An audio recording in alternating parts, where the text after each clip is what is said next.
আসসালামু আলাইকুম, স্বাগত জানাচ্ছি আরটিভি রাতের সংবাদে। আপনাদের সাথে আছি আমি পারফিন মিতু। রাঙামাটি সহ দেশের বিভিন্ন স্থানে সড়ক দুর্ঘটনায় 11 জনের মৃত্যু হয়েছে। সন্ধ্যায় রাঙামাটির বাঘাইছড়িতে একটি ড্রাম ট্রাক নিয়ন্ত্রণ হারিয়ে খাদে পড়লে সীমান্ত সড়কের কাজে নিয়োজিত 6 শ্রমিক নিহত হয়। এই ঘটনায় আহত হয়েছে 8 জন। জেলা প্রতিনিধিদের তথ্য ছবিতে সড়ক দুর্ঘটনার খবর জানাচ্ছেন সাইয়েদ মাহমুদ। খাগড়াছড়ি থেকে ড্রাম ট্রাকে করে সীমান্ত সড়ক ও ব্রিজের নির্মাণ কাজ করতে রাঙামাটির সাজেকে যাচ্ছিল 14 জন শ্রমিক। পথে ট্রাকটি নিয়ন্ত্রণ হারিয়ে ছিটকে পড়ে গভীর পাহাড়ি খাদে। এ সময় ঘটনাস্থলেই 6 জন নিহত হয়, আহত হয় 8 শ্রমিক। বাঘাইছড়ি উপজেলা নির্বাহী কর্মকর্তা শিরিন আক্তার জানান, হতাহতদের উদ্ধারে পুলিশ, বিজিবি ও সেনাবাহিনী কাজ করছে। তবে সীমান্তবর্তী এলাকা হওয়ায় উদ্ধার কাজে বেগ পেতে হচ্ছে। এদিকে পঞ্চগড়ের বোদা উপজেলায় ট্রাক ও ট্রাক্টরের মুখোমুখি সংঘর্ষে চালকসহ 2 জনের প্রাণ গেছে। উপজেলার খাদোপাড়া এলাকায় এ দুর্ঘটনা ঘটে। এছাড়া মাদারীপুরে বঙ্গবন্ধু শেখ মুজিবুর রহমান এক্সপ্রেসওয়েতে ঢাকা থেকে কুয়াকাটাগামী ইউনিক পরিবহনের যাত্রীবাহী একটি বাস উল্টে 1 জন নিহত হয়েছে। বাগেরহাটের মোল্লাহাটে বালুবাহী ট্রলির চাপায় ভ্যান চালক আজহার ও যাত্রী রাহেলা বেগমের মৃত্যু হয়েছে। সাইয়েদ মাহমুদ, আরটিভি। চট্টগ্রামের রাঙ্গুনিয়ার সেলিমা কাদের কলেজ গেট এলাকায় বাসের ধাক্কায় চুয়েটের 2 শিক্ষার্থী নিহতের ঘটনায় তৃতীয় দিনের মতো চট্টগ্রাম কাপ্তাই সড়ক অবরোধ করে আন্দোলন করেছে চট্টগ্রাম প্রকৌশল ও প্রযুক্তি বিশ্ববিদ্যালয়ের শিক্ষার্থীরা। রাস্তায় গাছের গুঁড়ি ফেলে ও টায়ারে আগুন জ্বালিয়ে সড়কে অবস্থান নেয় শিক্ষার্থীরা। গেল সোমবার রাঙ্গুনিয়ার জিয়ানগরে মোটরসাইকেলে ঘুরতে বের হয়ে বাসের ধাক্কায় চুয়েট পুর প্রকৌশল বিভাগের 3য় বর্ষের শিক্ষার্থী শান্ত সাহা ও 2য় বর্ষের শিক্ষার্থী তৌফিক হোসাইনের মৃত্যু হয়। এ দুর্ঘটনায় আহত হয় আরও 1 শিক্ষার্থী। পরদিন সকাল থেকে রাত পর্যন্ত বিক্ষুব্ধ শিক্ষার্থীরা সড়ক অবরোধ করে।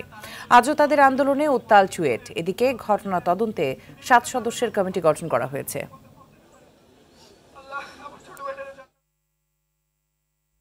থেমে নেই সড়ক দুর্ঘটনা, একই সঙ্গে দীর্ঘ হচ্ছে মৃত্যুর মিছিল। এই মিছিলের শেষ কোথায় তা জানা নেই কারোই।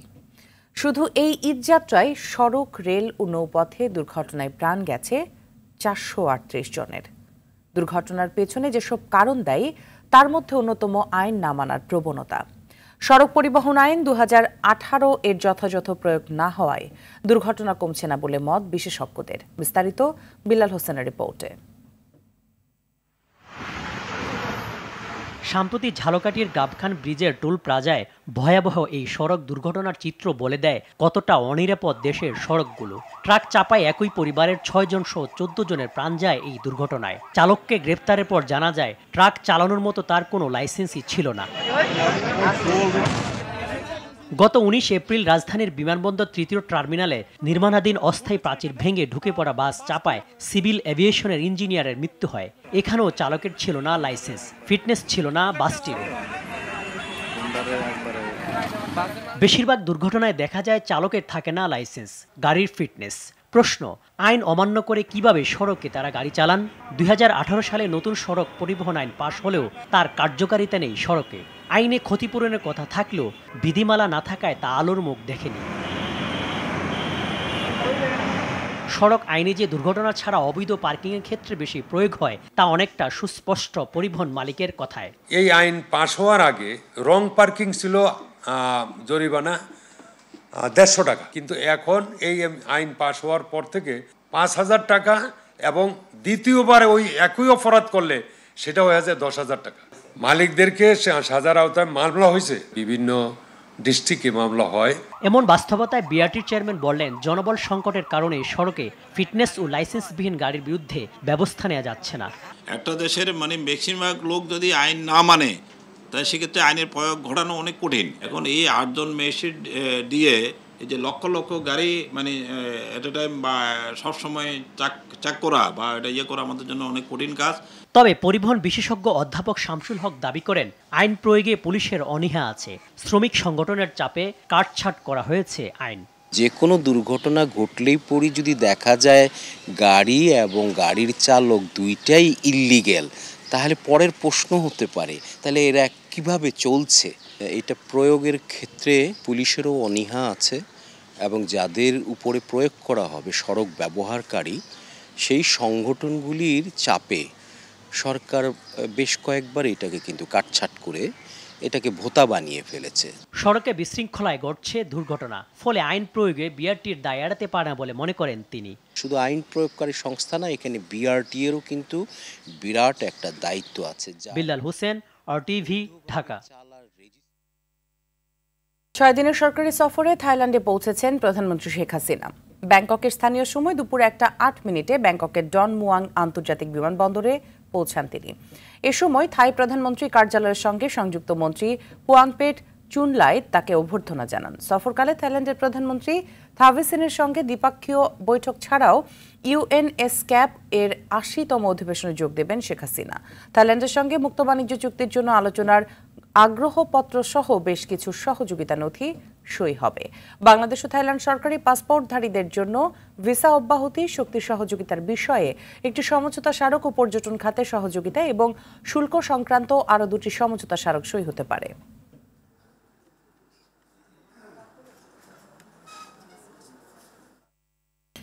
উপজেলা নির্বাচন নিয়ে আওয়ামী লীগের নেতাকর্মীরা দলীয় নির্দেশনা অমান্য করলে শৃঙ্খলা ভঙ্গের অপরাধে ব্যবস্থা নেওয়া হবে বলে জানালেন দলের সাধারণ সম্পাদক ওবায়দুল কাদের। ধানমন্ডিতে আওয়ামী লীগ সভাপতি রাজনৈতিক কার্যালয়ে সংবাদ সম্মেলনে তিনি কথা বলেন। 26 এপ্রিল বিএনপি ও আওয়ামী লীগের কর্মসূচির বিষয়ে কাদের বলেন, পাল্টাপাল্টি কর্মসূচি নয়, আওয়ামী লীগ রাজপথে থাকলে বিএনপি জামাত নৈরাজ্য ও সন্ত্রাস করতে ভয় পায়। এ কারণে আওয়ামী লীগ শান্তিপূর্ণ কর্মসূচি দিয়ে মাঠে থাকে।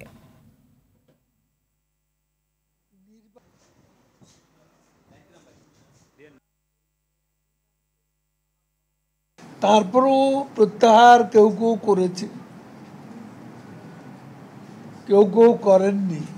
প্রত্যাহার আনুষ্ঠানিকভাবে নির্বাচন কমিশনে যে সময়সীমা, তারপরও কেউ ইচ্ছে করলে প্রত্যাহার করতে পারে। দলীয় নির্দেশনা অমান্য করলে ডিসিপ্লিনারি অ্যাকশনের বিষয়টা আমাদের পার্টিতে আছে। সময় মতো এর সিদ্ধান্ত অবশ্যই নেওয়া হবে। তীব্র তাপদাহে পড়ছে দেশ, অতিরিক্ত গরমে নাকাল হয়ে পড়েছে জনজীবন। আবহাওয়া অফিস বলছে তাপপ্রবাহের বর্তমান পরিস্থিতি অব্যাহত থাকবে আগামী আরও কয়েকদিন। এদিকে তাপদাহের কারণে বাড়ছে রোগবালাই, অতিরিক্ত রোগীর চাপ সামাল দিতে হিমশিম অবস্থা হাসপাতালগুলোর। গরমে সুস্থ থাকতে অপ্রয়োজনে বাড়ির বাইরে না যাওয়া, সুতি কাপড় পরা সহ বেশি বেশি নিরাপদ পানি পান করার পরামর্শ চিকিৎসকদের। রফিকুল ইসলামের রিপোর্ট। এপ্রিলের শুরু থেকেই দাবদাহের কবলে পড়ে দেশ। হালকা থেকে শুরু হয়ে মাঝারি, এখন চলছে তীব্র দাবদাহ। তীব্র গরমে রাজধানী সহ সারা দেশের মানুষের জীবন অতিষ্ঠ হয়ে উঠেছে। সবচেয়ে বেশি বিপাকে পড়েছেন শ্রমজীবী মানুষেরা। বাতাসে আর্দ্রতা বেশি থাকায় অনুভূত হচ্ছে ভ্যাপসা গরম। প্রচণ্ড গরম, যেখানে ছায়া পাচ্ছি সেখানে দাঁড়াচ্ছি। এত গরম মারাত্মক, যা বলার বাইরে। করোনা যেমন ঝুঁকি নিয়ে চালাইছি, এই গরমের ভিতরে ওই রকমের যুদ্ধ করে যাচ্ছে। অতিরিক্ত গরমে হাসপাতালে বেড়েছে রোগীর সংখ্যা। জ্বর, ডায়রিয়া, নিউমোনিয়া, টাইফয়েড সহ গরমজনিত বিভিন্ন রোগে আক্রান্ত হচ্ছে মানুষ। সবচেয়ে বেশি আক্রান্ত হচ্ছে শিশুরা। জ্বর ছাড়ে, আবার ওঠে, ঔষধ খাওয়ালে কমে যায়, আবার বাড়ে। আজকে 1.5 মাস ধরে বাথরুম করতেছে, বাথরুম ভালোই হইতেছে না। অনেক ডাক্তার দেয়, ওষুধ খাওয়াইছে, এখনো ভালো হয়নি। ঠান্ডা ছিল, জ্বর। অতিরিক্ত রোগীর চাপ সামাল দিতে হিমশিম খাচ্ছে হাসপাতালগুলো। গরমের কারণে রোগীর চাপ আরো বেশি বাড়ছে। জ্বর, তারপর পাতলা পায়খানা, বমি, এইসব রোগী বেশি আসছে। তো হিমশিম অবস্থা, কিন্তু আমরা ম্যানেজ করতে পারতেছি। গরমে বেড়ে যায় পানির চাহিদা। সুস্থ থাকতে নিরাপদ পানি পানের পাশাপাশি শিশুদের বেলায় বাড়তি সতর্ক থাকার পরামর্শ চিকিৎসকদের। একদম সুপাচ্য খাবার এবং পর্যাপ্ত তরল থাকতে হবে। শুধু পানি না, পানির পাশাপাশি বিভিন্ন যেমন হচ্ছে জাউ, স্যুপ, ডাবের পানি, খুব অতিরিক্ত ঘাম হলে অল্প করে স্যালাইন, এগুলো খেতে পারে। ছোট বাচ্চারা বারবার বুকের দুধ, সুতি ঢিলে ঢালা নরম কাপড় পরাতে হবে। আর খুব প্রয়োজন ছাড়া বাইরে বের করা যাবে না। আগামী কয়েকদিনের জন্য আবহাওয়া অফিসের পক্ষ থেকে কোনো সুখবর নেই। রাতের তাপমাত্রা কিছুটা হ্রাস পেলেও দিনের তাপমাত্রা আরও বাড়তে পারে। বিদ্যমান যে আবহাওয়া পরিস্থিতি, এই পরিস্থিতিটা আরও কয়েকদিন সামনে অব্যাহত থাকবে। গত 24 ঘন্টায় চুয়াডাঙ্গায় 2 মিলিমিটার বৃষ্টি হয়েছে। তো আসলে এই শর্ট রেঞ্জের এবং 2-1 জায়গায় বৃষ্টিপাতের ফলে তাপমাত্রার খুব বেশি হেরফের হবে না। অথবা দেখা যাবে যে সাময়িকভাবে হয়তোবা টেম্পারেচার একটু কমতে পারে, কিন্তু তার কয়েক ঘন্টা পরেই হয়তোবা দেখা যাবে যে আবার পূর্বের অবস্থায় ফেরত যাবে। তবে আগামী মাসে কিছুটা বৃষ্টিপাতের সম্ভাবনা দেখছে আবহাওয়া অফিস। এতে মাঝারি বৃষ্টি হলে কমে আসবে তাপদাহ। রফিকুল ইসলাম, RTV, ঢাকা। চলমান তাপপ্রবাহে বিভিন্ন জেলার হাসপাতালে বাড়ছে রোগীর চাপ। প্রতিদিনই ভর্তি হচ্ছে জ্বর, সর্দি, ডায়রিয়া ও নিউমোনিয়ায় আক্রান্ত রোগী। সবচেয়ে বেশি আক্রান্ত হচ্ছেন শিশু ও বয়স্করা। এই অবস্থায় রোগীদের চাপ সামাল দিতে হিমশিম খাচ্ছে হাসপাতাল কর্তৃপক্ষ। প্রতিনিধিদের তথ্য ছবিতে বিস্তারিত জানাচ্ছেন মৌসুমী রহমান। তীব্র দাবদাহ আর প্রচণ্ড গরমে অতিষ্ঠ জনজীবন। এর প্রভাবে প্রতিদিনই নানা রোগে আক্রান্ত হচ্ছেন অসংখ্য মানুষ। বাগেরহাটের বিভিন্ন উপজেলায় তীব্র দাবদাহের কবলে নবজাতক, শিশু, বৃদ্ধসহ সব বয়সীরা। প্রচণ্ড গরমে ডায়রিয়া, ঠান্ডা, জ্বর, কাশি, নিউমোনিয়া, শ্বাসকষ্ট, পানিশূন্যতা সহ আক্রান্ত হচ্ছে হিটস্ট্রোকে। রোগীর সংখ্যা বাড়ায় হাসপাতালে মহিলা ওয়ার্ডের শয্যা না পেয়ে পুরুষ ওয়ার্ডে চিকিৎসা নিচ্ছেন শিশু ও মহিলা রোগীরা। 5-6 দিন ধরে জ্বর কমেনি, হাসপাতালে এসে ভর্তি হয়েছি। এই বাচ্চা নিয়ে আমি আজকে 11 দিন ভর্তি হয়েছি, আগের থেকে একটু কমেছে। এমন পরিস্থিতিতে প্রয়োজন ছাড়া ঘরের বাইরে বের না হওয়ার পাশাপাশি প্রচুর পরিমাণ বিশুদ্ধ পানি ও তরল খাবার খাওয়ার পরামর্শ দিচ্ছেন চিকিৎসকরা। বর্তমানে 60টা রোগী ভর্তি আছে আমাদের, মানে এই আমরা কিন্তু সকল রোগী মোটামুটি বাইরে বারান্দায় আমাদের মানে ফ্লোরে আমাদের কিন্তু রাখতে হচ্ছে। বাড়তি রোগীর একটা চাপ দেখা গেছে, আমাদের একটু বাড়তি কাজ করা লাগতেছে। গাজীপুরের কালিয়াকৈরে গত 24 ঘন্টায় ডায়রিয়াজনিত রোগে ভর্তি হয়েছে 20 জন। অন্যদিকে লক্ষ্মীপুর সদর হাসপাতাল সহ উপজেলার স্বাস্থ্য কমপ্লেক্সগুলোতে রোগীর সংখ্যা স্বাভাবিকের চেয়ে বেড়েছে কয়েক গুণ। আমার বাচ্চার আজকে 3-4 দিন থেকে জ্বর, পাতলা পায়খানা, বমি। প্রয়োজন ছাড়া যাতে কেউ ঘরের বাইরে বের না হয়, এবং বের হলে অবশ্যই ছাতি ব্যবহার করবে এবং প্রচুর পরিমাণে তরল জাতীয় খাবার খাবে। অন্যদিকে ব্রাহ্মণবাড়িয়াতেও একই চিত্র। হাসপাতালে জনবল সংকট থাকায় দিন রাত সেবা দিতে হিমশিম অবস্থা চিকিৎসকদের। আনার পরে চিকিৎসা করার পরে অনেকটা ভালোই। 200-র উপরে রোগী চিকিৎসা নিয়ে গেছে। পেট খারাপ এবং অতিরিক্ত তীব্র জ্বর, মানে যে অতিরিক্ত তাপদাহের কারণে সমস্যা নিয়ে ভর্তি। এছাড়া হিট স্ট্রোকের রোগীও গত 2-1 দিনে কিছু পাইছি আমরা। দেশের 12 জেলায় তাপমাত্রা রেকর্ড করা হয়েছে 40 ডিগ্রির উপরে। তাপপ্রবাহের তীব্রতা আরও বাড়ার শঙ্কায় হিট অ্যালার্ট জারি করেছে আবহাওয়া অফিস। মৌসুমী রহমান, RTV। তীব্র তাপপ্রবাহে বৃষ্টির প্রার্থনায় দেশের বিভিন্ন জেলায় ইস্তিসকার নামাজ আদায় করেছে মুসল্লিরা। অসহনীয় গরম থেকে বাঁচতে কুষ্টিয়া সরকারি কলেজ মাঠে কয়েকশো মুসল্লি নামাজে অংশ নেয়। বিশেষ নামাজ আদায় হয়েছে নরসিংদীতে। সালাতুল ইস্তিসকার নামাজ আদায় হয়েছে ফরিদপুরের সালথা ও পাবনা জেলা শহরে। নামাজ শেষে দোয়া করা হয় পঞ্চগড়ে। ঝালকাঠি শহরের গাবখান ফেরিঘাট জামে মসজিদ মাঠে নামাজ শেষে সারা দেশে বৃষ্টির জন্য বিশেষ মোনাজাত হয়েছে। বৃষ্টির আশায় চাঁপাইনবাবগঞ্জের শিবগঞ্জ উপজেলার ঐতিহাসিক সোনা মসজিদ প্রাঙ্গণে ইস্তিসকার নামাজে অংশ নেয় শতাধিক মুসল্লি। পিরোজপুরের মঠবাড়িয়ায় বৃষ্টির জন্য নামাজে কাঁদলেও মুসল্লিরা। বৃষ্টির আশায় নামাজ হয়েছে ঝিনাইদহ ও কুড়িগ্রামে।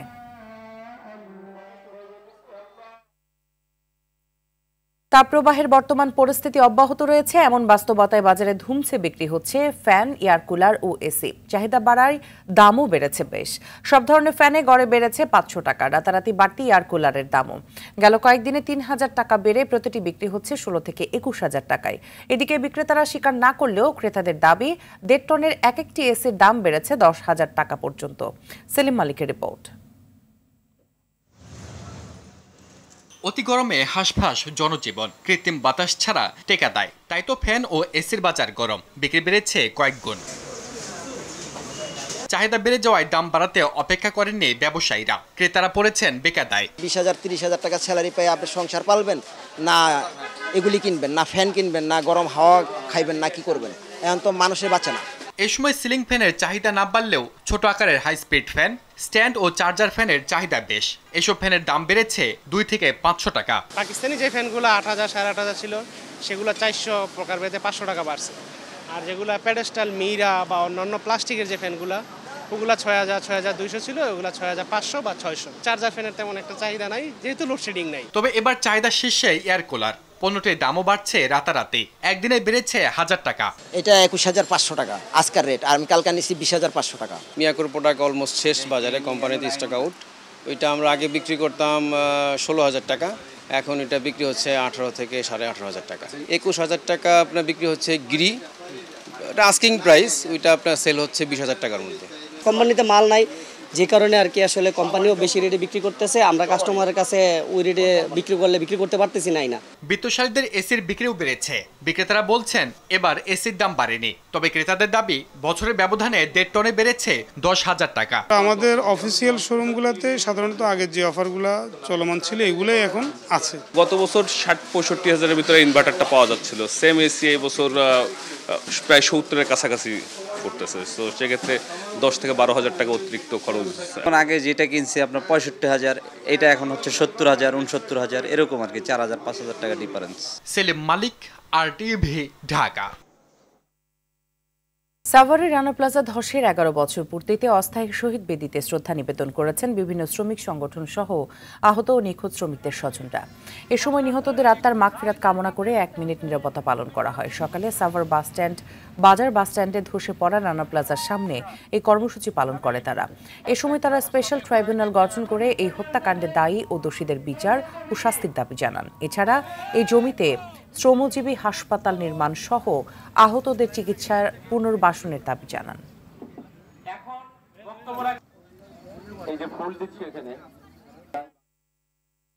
মিয়ানমারের রাখাইন রাজ্যের সিতোয়ে কারাগার থেকে 173 জন বাংলাদেশি নাগরিক দেশে ফিরেছে। দুপুরে তারা কক্সবাজার শহরের নুনিয়ার ছড়া ঘাটে পৌঁছায়। বন্দীদের বরণ করতে ঘাটে বিজিবি, কোস্টগার্ড, পররাষ্ট্র মন্ত্রণালয়, বিভিন্ন দপ্তরের উচ্চ পর্যায়ের প্রতিনিধিদের সঙ্গে বন্দীদের স্বজনরা উপস্থিত ছিলেন। তাদের মধ্যে কেউ মাছ ধরতে গিয়ে, কেউ ঝড় জলোচ্ছ্বাসে সীমানা অতিক্রম করে মিয়ানমারে গিয়েছিলেন। তবে তাদের বেশিরভাগই দালালদের খপ্পরে পড়ে মালয়েশিয়ায় যেতে গিয়ে বছরের পর বছর বন্দী ছিল মিয়ানমারে। সংশ্লিষ্টরা জানায় তাদেরকে নিয়ে আসা জাহাজ করেই কাল ফিরে যাবে যুদ্ধক্ষেত্র থেকে বাংলাদেশে পালিয়ে আসা 285 মিয়ানমার সীমান্তরক্ষী বিজিপির সদস্যরা।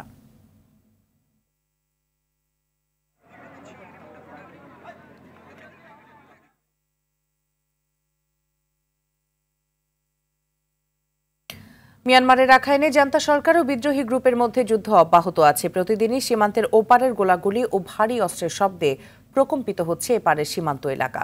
ফলে প্রতিনিয়তই আতঙ্ক বাড়ছে সীমান্ত পারের মানুষের। এরই মাঝে গতরাত 10:30টার দিকে টেকনাফের রিলা ইউনিয়নের জাদিমুড়ার 27 নম্বর রোহিঙ্গা ক্যাম্পের CIC অফিসের জানালা ভেদ করে একটি বুলেট এসে পড়ে। তবে সে সময় সেখানে কেউ না থাকায় হতাহত হয়নি কেউ।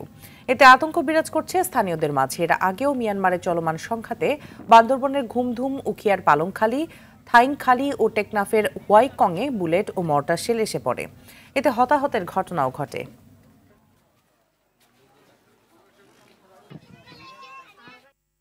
ফুটপাত দখলদারকারীদের বিরুদ্ধে কড়া বার্তা দিলেন ডিএমপি কমিশনার হাবিবুর রহমান। ফুটপাত দখল করে কাউকে কোনো কার্যক্রম চালাতে দেওয়া হবে না বলে জানান তিনি।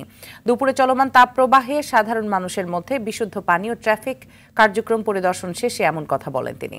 সাধারণ মানুষের মধ্যে বিশুদ্ধ পানি সরবরাহে ডিএমপির চলমান কার্যক্রম অব্যাহত থাকবে জানিয়ে তিনি বলেন, শারীরিক সুস্থতা ধরে রাখার জন্য ট্রাফিক পুলিশদেরও নানা রকম নির্দেশনা দেওয়া হয়েছে।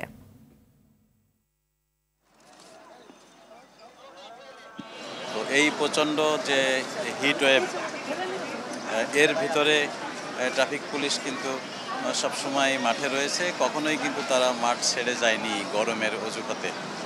তো সেটির জন্য আমরা চেষ্টা করছি যাতে ট্রাফিক পুলিশের সদস্যরা সুস্থভাবে কাজ করতে পারে এবং ট্রাফিক চলাচল সম্পূর্ণভাবে যাতে সচল রাখতে পারে এবং আমাদের জনসাধারণের যাতে কোনো ধরনের ভোগান্তি না হয়। চট্টগ্রামের কর্ণফুলীর একটি বাসা থেকে তৌহিদুল ইসলাম নামে এক পোশাক শ্রমিকের ঝুলন্ত লাশ উদ্ধার করেছে পুলিশ। দুপুর 12টার দিকে খোয়াজনগর গ্রামের MN সাফার কলোনিতে এই ঘটনা ঘটে। এদিকে যশোরে মিতু নামে এক তরুণীকে হত্যার অভিযোগ উঠেছে এক যুবকের বিরুদ্ধে। এ ঘটনায় অভিযুক্ত যুবককে আটক করা হলেও তার নাম পরিচয় জানায়নি পুলিশ। এছাড়া পিরোজপুরে পূর্ব শত্রুতার জেরে সরকারি সোহরাওয়ার্দী কলেজের অনার্স দ্বিতীয় বর্ষের ছাত্র সৈয়দ রাসেলকে পিটিয়ে হত্যা করেছে কর্তৃপক্ষ। ইরান ইস্যুতে এবার পাকিস্তানকে সরাসরি হুমকি দিল যুক্তরাষ্ট্র। যে দেশগুলো ইরানের সঙ্গে ব্যবসা করছে তারা নিষেধাজ্ঞার সম্ভাব্য ঝুঁকির সম্মুখীন হবে বলে সতর্ক করেছে দেশটি। ইরানের প্রেসিডেন্ট ইব্রাহিম রাইসির 3 দিনের পাকিস্তান সফরের শেষে এই মন্তব্য করেন মার্কিন পররাষ্ট্র দপ্তরের মুখপাত্র বেদান্ত প্যাটেল। রাইসির পাকিস্তান সফর ও বিভিন্ন ক্ষেত্রে সমঝোতা স্মারক নিয়ে প্রশ্নের জবাবে সম্ভাব্য নিষেধাজ্ঞা ঝুঁকির কথা বলেন তিনি। রাইসির সফরে ইরান ও পাকিস্তানের মধ্যে বিভিন্ন ক্ষেত্রে সহযোগিতা ও $10 বিলিয়ন মার্কিন ডলারের বাণিজ্য বাড়ানো নিয়ে 8টি সমঝোতা চুক্তি হয়েছে। গেল সোমবার ইসলামাবাদ সফরে আসেন রাইসি। এ বছরের শুরুতে পাকিস্তান ও ইরানের পাল্টাপাল্টি হামলার পর সম্পর্ক জোরদার করার উদ্যোগ হিসেবে পাকিস্তান সফর করেন তিনি।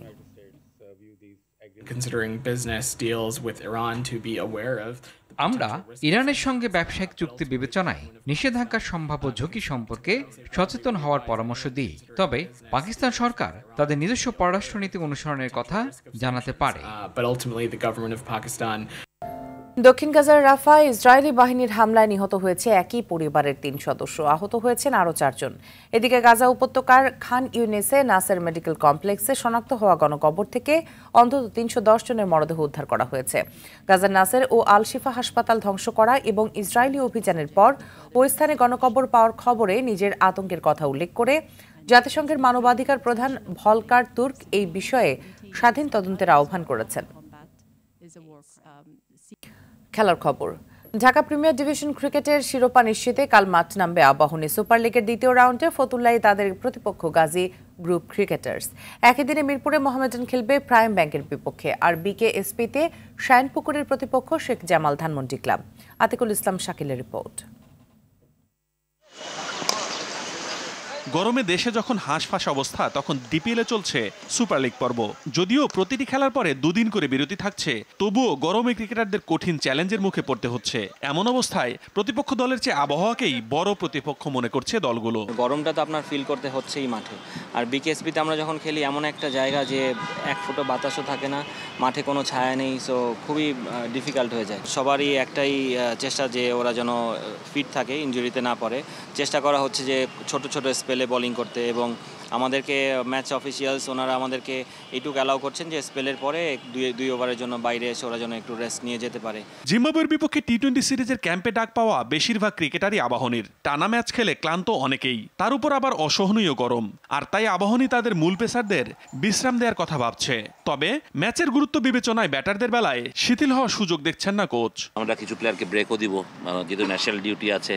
তাসকিন শরীফুলকে তো ডেফিনেটলি কালকে একটা ব্রেক দিব আমি, কারণ আমি চাই যে ওরা ফ্রেশভাবে ন্যাশনাল টিমের জন্য খেলুক। মেবি শান্তর জন্য হয়তো বা আমি জানি না কোনো শান্তর ইস্যুটা, বাট হইতে পারে যে ব্রেক দেওয়ার দরকার হলে আমরা ব্রেক দিব। সাইফুদ্দিনের যেহেতু কল পেয়েছে, কারণ কালকে ম্যাচ, তারপরে যেটা আবার শুনছি ওদের 26-27 3 দিনের ক্যাম্প আছে, সুতরাং এটা খুব টাফ হয়ে যাবে ফাস্ট বোলারদের জন্য। ঢাকা প্রিমিয়ার লিগে 11টি করে ম্যাচ শেষে আবাহনী 22 পয়েন্ট নিয়ে শীর্ষে, আর দ্বিতীয় স্থানে থাকা শাইনপুকুরের পয়েন্ট 16। মোহামেডানও একই পয়েন্ট নিয়ে রানরেটের কারণে তৃতীয় স্থানে। প্রতিটি দলের বাকি আছে আর 4টি করে ম্যাচ। রানরেট বেশি থাকায় আবাহনী তাই আর একটি ম্যাচ জিতলেই নিশ্চিত হবে শিরোপা। আতিকুল ইসলাম শাকিল, RTV, ঢাকা। রাতের সংবাদ এ পর্যন্ত। সর্বশেষ সংবাদ জানতে যে কোনো মোবাইল ফোন থেকে 24141 নম্বরে ডায়াল করুন। মধ্যরাতের সংবাদ 1টায় দেখার আমন্ত্রণ রইল। ধন্যবাদ সবাইকে।